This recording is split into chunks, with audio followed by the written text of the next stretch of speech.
Hello students, good morning. We will study about class 8 science chapter 12. Chapter 12 friction हम read कर रहे थे. इसके 2 पार्ट्स हमने रीड कर लिए थे. पार्ट 3 आज हम रीड करेंगे इसका. इसके लास्ट पहले वाले पार्ट में हमने क्या रीड किया था कि फ्रिक्शन जो होता है वो एक नेसेसरी इविल है, यानी एक आवश्यक बुराई है.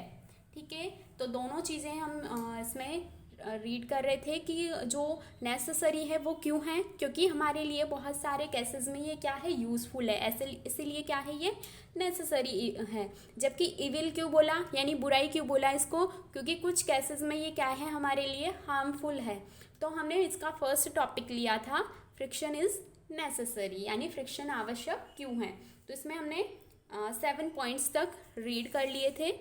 फर्स्ट हमने रीड किया था वॉकिंग ऑन द ग्राउंड, यानी हम ग्राउंड में चल पाते हैं तो किसके कारण चल पाते हैं, फ्रिक्शन की वजह से चल पाते हैं. जो व्हील्स, जो टायर्स होते हैं वो रोलिंग होते हैं तो किसकी वजह से हो पाते हैं, फ्रिक्शन की वजह से. इसके अलावा ब्रेक लगाने में भी कौन काम आता है, फ्रिक्शन काम आता है. इसके अलावा लकड़ी में जो कील स्क्रू वगैरह लगाए जाते हैं तो वहाँ पर भी कौन काम करता है, फ्रिक्शन फोर्स काम करता है. Friction is necessary for writing on a paper, यानी किसी भी पेपर पर हमें कुछ राइट करना है तो उसके लिए भी क्या नेसेसरी है, फ्रिक्शन नेसेसरी है. ठीक है, नेक्स्ट पेज नंबर 218 आपको ओपन करना है. यहाँ से हम आज रीड करेंगे. तो देखो, friction is necessary for lightning a match box, swing of clothes and making a not. यानी फ्रिक्शन कहाँ कहाँ नेसेसरी है. देखो, लाइटनिंग अ मैच बॉक्स, यानी हमें माचिस को जलाना है, माचिस की तिल्ली को अगर हमें जलाना है तो वहाँ भी कौन काम करेगा, फ्रिक्शन फोर्स काम करेगा, यानी नेसेसरी है. अगर फ्रिक्शन नहीं होगा तो मैच बॉक्स की जो मैच स्टिक है उसको हम जला नहीं सकते हैं फ्रिक्शन के बिना. Sewing of clothes, sewing of clothes यानी कपड़ों की जब सिलाई की जाती है तो वहाँ पर भी फ्रिक्शन नेसेसरी होता है. फ्रिक्शन नहीं होगा तो कपड़ों की सिलाई नहीं कर सकते हैं. And making a not, not means होती है गांठ. ठीक है, अगर हमें कहीं पर भी गांठ लगानी है, किसी भी चीज़ में नॉट लगानी है तो वहाँ पर भी कौन नेसेसरी होगा, फ्रिक्शन नेसेसरी होगा. Okay, friction is necessary for playing on the ground, यानी कि हमने फर्स्ट जो पॉइंट देखा था इसमें, यानी हमारे चलने के लिए या दौड़ने के लिए क्या है, फ्रिक्शन नेसेसरी है.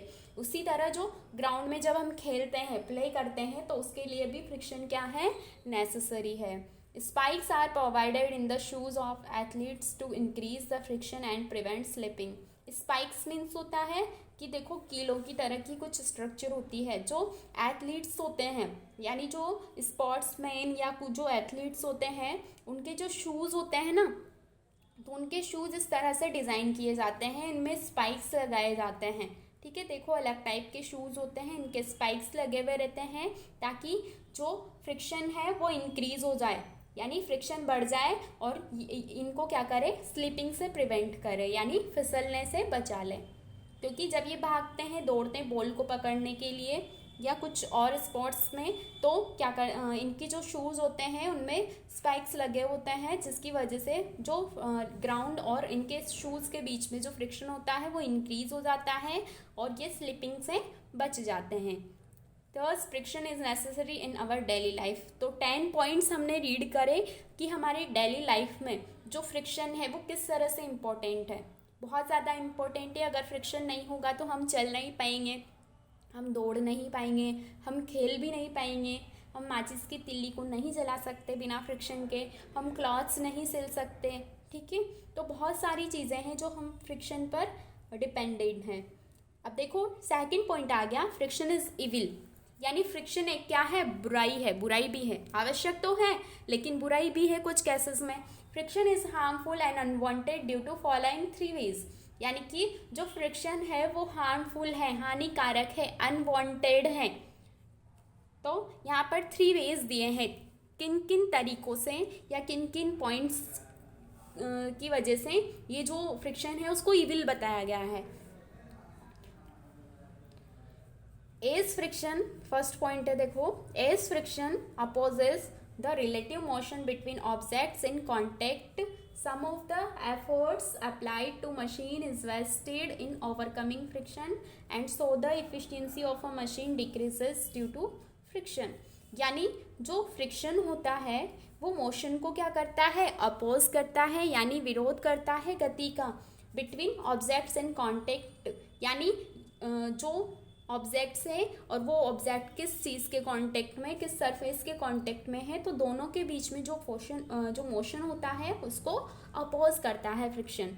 सम of the efforts applied to machine is wasted in overcoming friction and so the efficiency of a machine decreases due to friction. तो जो कुछ एफर्ट्स जो किए जाते हैं, फोर्स जो अप्लाई किया जाता है मशीनों में, तो उस फ्रिक्शन पे काबू पाने में, ओवरकमिंग मीन्स काबू पाने में, उस फ्रिक्शन को काबू करने में वो वेस्ट हो जाता है, यानी काबू नहीं कर पाते हैं फ्रिक्शन को, जिसकी वजह से जो मशीन होती है उनकी इफिशिएंसी क्या हो जाती है, कम हो जाती है, यानी मशीनों की क्षमता कम हो जाती है.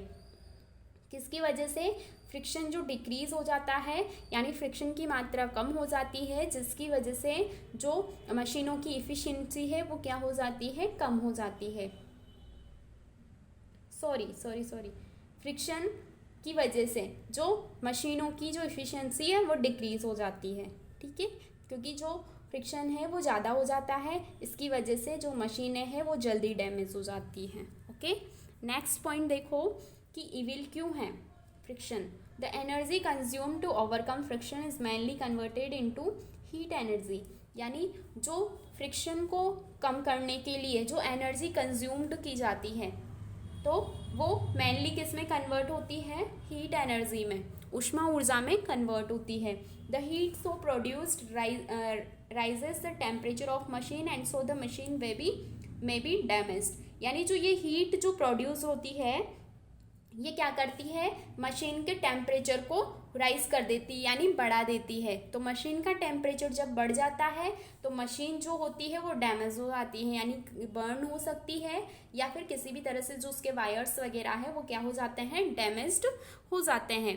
For example, the excessive heat produced in a grinding machine में spoil insulation of windings and the motor में बर्न, यानी कि जो मिक्सर जो होती है, ग्राइंडिंग मशीन यानी मिक्सर जो होता है हमारे घरों में, तो जब एक्सेसिव हीट प्रोड्यूस हो जाती है मशीन के अंदर, तो क्या होता है कि जो उसकी बाइंडिंग रहती है, यानी वाइंडिंग रहती है, या जो इंसुलेशन रहता है मशीन का, वो क्या हो जाता है, स्पॉइल यानी खराब हो जाता है. एंड द मोटर में बर्न, और उसके अंदर जो मोटर लगी हुई रहती है वो बर्न हो जाती है, यानी जल जाती होता है ना. कभी कभी हमारे घर में जो मिक्सर रहता है उसकी मोटर जल जाती है, तो वो मोटर क्यों जलती है, क्योंकि एक्सेसिव हीट प्रोड्यूस्ड हो जाती है मशीन में, जिसकी वजह से जो मशीन है उसका टेम्परेचर बढ़ जाता है, और जिसकी वजह से जो उसकी मोटर है वो क्या हो जाती है, डैमेज्ड हो जाती है. नेक्स्ट पॉइंट है देखो, friction wears out the rubbing surfaces, यानी जो फ्रिक्शन के लिए नेसेसरी क्या है, दो सरफेस का कांटेक्ट में होना जरूरी है. जब दोनों सरफेस कांटेक्ट में होगी तो दोनों क्या होगी, एक दूसरे से रब होगी, यानी एक दूसरे से रगड़ में आएगी दोनों.